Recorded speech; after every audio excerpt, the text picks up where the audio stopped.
Mga boss, susubukan ko yung kalokohan ng NEDA at bibili ako ng 21 pesos na nakakabusog na pagkain. Tignan natin kung uubra. Oh, nandito ako sa Fishbowlan kasama si Kuya. Kuya, anong pangalan mo? Richard po. Oh, yan, si Kuya Richard ha. Check ko, ano ang kakasya sa 21 pesos. Ang inabot ng 21 pesos ko, fishball tsaka kikiam, 7 piraso. Kuya Richard, may piso ka ba na palamig? Wala ko. No, wala siyang piso na palamig. Pukin ang ina nyo, mga taga NEDA. Bili naman ako sa sari-sari store ng pansit canton tsaka ng kape. Okay lang po.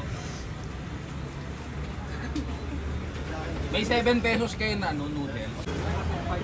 7 pesos daw, noodles. Meron daw, sabi ng gobyerno. 3 in 1. 3 in 1 na 4 pesos, meron po. 17, 34. 34. 17.